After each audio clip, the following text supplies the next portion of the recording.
अस्सलामुअलैकुम, क्या हाल है आप सबके। तो जी सर्दियां जो है ना वो चली गई हैं और जाते जाते जो है ना हमारे काम अभी भी रह गए हैं। और कंबल वगैरह जो है ना ये समेटने थे, क्योंकि अब ना इनको देख के गर्मी लगती है। तो मैंने कहा इनको ना उठाते हैं, वैसे तो रोज़े थे, मैंने कहा रमज़ान के बाद ही समेटेंगे, लेकिन फिर अब चीज़ें रखने को भी इतनी जगह नहीं है।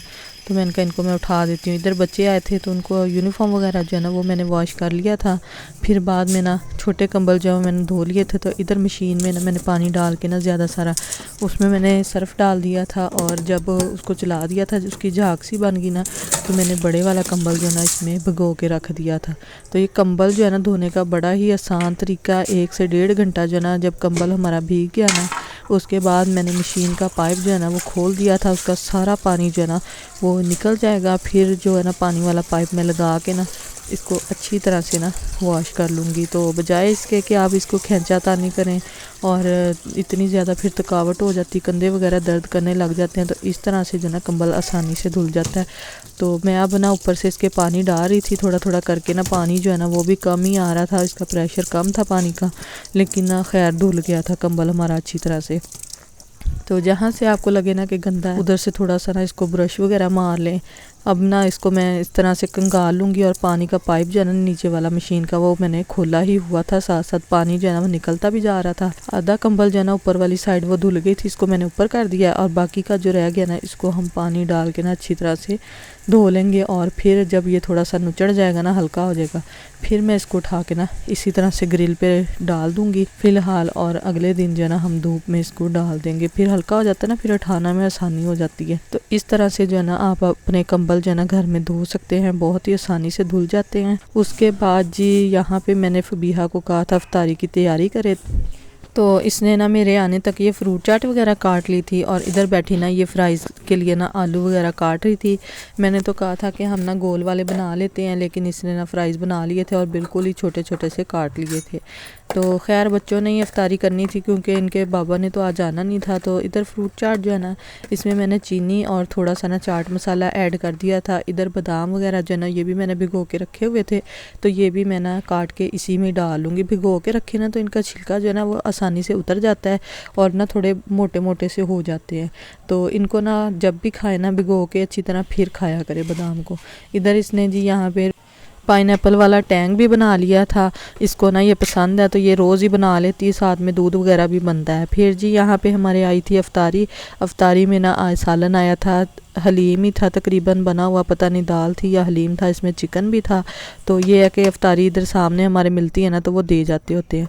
फिर फ्राइज़ बनाने के लिए ना मैंने यहाँ पे थोड़ा सा बेसन ले लिया था, इसके अंदर ना मैंने थोड़ी सी कुटी हुई लाल मिर्च और नमक ऐड करके ना इसको अच्छी तरह से मिक्स कर लिया था। और मिक्स करने के बाद ना आलूओं के ऊपर इसी तरह से ना मैं छिड़क दूँगी। तो इसको मिक्स करने के बाद ना फिर हम ऑयल गर्म होने के लिए रख देंगे। ऑयल जैसे ही गर्म होगा ना तो सारे आलू जो है ना उसमें डाल देंगे। तो आलू जो है ना बहुत ही बारीक कट गए थे आज, तो वो मैंने गोल गोल वाले बनाने थे ना फ्राइज़, लेकिन इसने उन्हीं गोल गोल को ना छोटे छोटे काट दिए थे, तो इसी तरह से ना ये बन गए थे। फिर मैं बनाने लगी थी यहाँ पे, मैंने कहा आज ना बच्चों को बर्गर बना देती हूँ, तो अंडा शामी बर्गर मैं बनाऊँगी।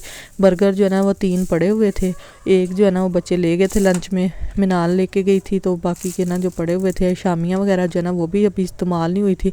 मैंने कहा आज ना इस तरह से इस्तेमाल कर लेते। तो 2 अंडे जो है ना इनको मैं अच्छी तरह से फेंट लूँगी, और शामी जो है ना इसी के साथ ना मैं लगा के ना तो पहले फ्राई करूँगी, फिर यही वाले अंडे जो है ना हम बर्गर में लगा लेंगे। टाइम जो है ना वो इतना कम इस टाइम हो गया था, क्योंकि मैं अपने दूसरे काम भी लगी हुई थी। तो मैंने ना फिर जल्दी जल्दी से ये जो काम है ना मैंने किए थे, मैंने कहा बच्चों को कुछ तो होना चाहिए ना इफ्तारी में खाने के लिए। तो इधर ऑयल जो है ना उसको मैंने डाल दिया था, गर्म हुआ तो साथ ही हमने कबाब जो है ना फ्राई होने के लिए रख दिए थे। दूसरी साइड पे फ्राइज़ जो है ना वो भी बन रहे थे। तो बस इतना ज़्यादा काम नहीं था, बस यही 1-2 काम थे छोटे छोटे, बाकी के जो है ना वो तो हो गए थे। जब इसके बाबा हो ना तो फिर ये होता है कि पकौड़े बनाने हैं, लेकिन जब हम हो ना घर में तो हम फिर थोड़ी बहुत ही इफ्तारी जैसे भी करनी होती ना वो कर लेते। ज़्यादातर तो यही होता है कि सालन रोटी होता है तो चलो रोटी खा लेते हैं, उसके बाद चाय शाय पी लेते हैं, लेकिन आज जो है ना मैंने कहा बच्चों को बना ही देती हूँ। दूसरा यहाँ पे थोड़ी सी ना वेजिटेबल्स वगैरह सैलड की पड़ी हुई थी, तो मैंने लास्ट टाइम वो बनाए थे ना शुआर में, तो उसमें मैंने ना सलाद पत्ता जो है इसी तरह से लगा दिया था और बच्चों ने ना निकाल के फेंक दिया था, खाया ही नहीं, वो वेस्ट किया इन्होंने। तो मैंने कहा आज ना इनको मैं इस तरह से खिलाती हूँ। तो सलाद पत्ता जो है ना वो भी मैंने काट लिया था, थोड़ा सा खीरा पड़ा था, इसको भी मैंने इस तरह से ना पीसीज में काट लिया था, और बंद गोभी वगैरह जो है ना ये भी मैंने काट ली थी। तो मैंने कहा इनको ना अच्छा सा सैलड बना के ना उसमें लगा के देते हैं बर्गर में। तो जितनी देर कबाब वगैरह फ्राई हो रहे थे ना, मैंने सैलड को डाल लिया था बना के बाउल में। अब इसमें मैं थोड़ी सी क्रीम शामिल करूँगी। क्रीम जो है ना बिल्कुल थोड़ी सी ही थी मेरे पास, मैंने यही बस अच्छी तरह से साफ़ करके ना डाल ली थी। और साथ में इसमें हम थोड़ी सी मायोनीज़ ऐड कर देंगे और काली मिर्च। नमक वगैरह इसमें मैं इतना ऐड नहीं करूँगी क्योंकि मायोनीज़ जो है वो सॉल्टेड ही होती है, इतनी नहीं ज़रूरत पड़ती नमक की। तो इसी तरह से ना इसको अच्छी तरह मिक्स करके ना ये हमारा सैलड भी रेडी हो गया था। इधर अंडा और शामी वगैरह जो है ना ये भी बन गए थे। तो बस जल्दी से इनको उतारते हैं और बर्गर जो है ना उनको भी हम इसी तरह तवे पे सेक लेंगे। उनको अच्छी तरह से सेक लेना तो बड़े मज़े के लगते हैं। वैसे जो है ना वो बड़े सूखे सूखे से लगते हैं, लेकिन हल्का सा ऑयल डाल के ना उनको अच्छी तरह से तवे के ऊपर रख के गर्म करें ना तो बड़े ही मज़े के लगते हैं। तो बस अब मैं यहाँ पे बर्गर वगैरह बनाती हूँ और साथ में फ़्राइज़ जो है ना ये भी हमारे बन गए हैं। बाकी के भी मैं इसमें निकालती हूँ। और ना बर्गर वगैरह जो है ना बनाते करते बच्चे जो है ना मोबाइल उठा के ले जाते हैं, तो कोई जो है ना हमारे क्लिप वो रह जाते हैं बनाने वाले, तो बर्गर का जो है ना वो रह ही गया था। इधर अफ्तारी का टाइम जो है ना वो पूरा होने वाला था, तो मैं ना बच्चों की प्लेट्स वगैरह बना रही थी, तो मैंने कहा मैं आपको प्लेट्स ही बनती दिखा देती हूँ। तो बस अंडा शामी जो है ना मैंने इसी तरह से कबाब जो है ना बर्गर के ऊपर लगा दिया था, उसके ऊपर सैलड लगा दिया, फिर एक साइड पे मैंने केचप लगा दी थी और हमारा अंडा शामी बर्गर जो है ना वो बन गया था।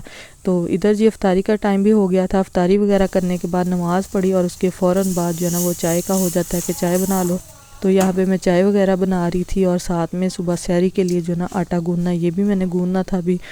और बच्चे जो है ना उनको भी मैं नमाज के बाद पढ़ने के लिए बिठा के आई थी, क्योंकि दिन में ना इतना दिल नहीं करता बच्चों को पढ़ाने को। एक तो रोज़ा होता है, दूसरा बच्चे भी थके हुए स्कूल से आते हैं। तो इधर ना साथ साथ बच्चों का मैं लेसन भी सुन रही थी और काम जो है ना वो बच्चों ने अफ्तारी से पहले ही कर लिया था। फिर जी चाय वगैरह हमने पी ली थी और सहरी की भी तैयारी वगैरह हो गई थी सारी।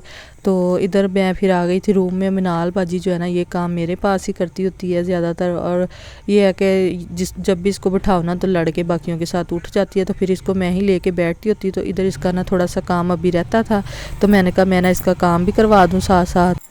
तो इस टाइम जो है ना इतनी ज़्यादा थकावट हुई होती है ना, बस यही दिल करता है कि चाय वगैरह पियो और थोड़ी देर ना लेट जाओ। लेकिन बच्चों को भी लेटाना होता है, अगर मैं खुद लेट जाऊँ ना तो नींद आ जाती है, इसलिए मैं लेटती नहीं होती। तो बस अब मैंने फबीहा को कहा था कि बच्चों के ना यूनिफॉर्म वगैरह जो इस्त्री करने वाले ना वो कर ले, तो वो यूनिफॉर्म प्रेस कर रही थी। और इधर जो है ना इसका काम भी बस फिनिश होने वाला था, बस कलर इसमें रह गए थे। और माशाल्लाह से रोज़े कर रहे थे और रोज़े जो ना 18 आज गुज़र भी गए। 18वां रोज़ा था आज और अल्हम्दुलिल्लाह से कल 19वां रोज़ा है। अल्लाह का शुक्र है, अल्लाह ताला ने इतनी हिम्मत दी कि रोज़े वगैरह जो है ना वो रखी जा रहे हैं अभी तक। तो उसके बाद जी बच्चों को लग गई थी दोबारा से भूख, क्योंकि अफ्तारी ही की होती है, चीज़ें वगैरह फ्राइज़ वगैरह खाए हुए थे और लेट जो है ना लेटते हैं। तो मैंने फिर इनको ना नान पड़े हुए थे वो गर्म कर दिया। मैंने कहा दाल के साथ ना नान खा लो। इधर मैंने अपने लिए रखा था कावा, सौंफ, पुदीना, दालचीनी वगैरह डाल के ना, तो ये रात को लाजमी पिया करेंगे, बड़ा अच्छा होता है, फ़ायदेमंद होता है। तो बस जी वीडियो का एंड में करूँगी यहीं पे। आई होप आपको मेरी आज की वीडियो पसंद आएगी। अगर पसंद आई तो उसको लाइक ज़रूर कीजिएगा।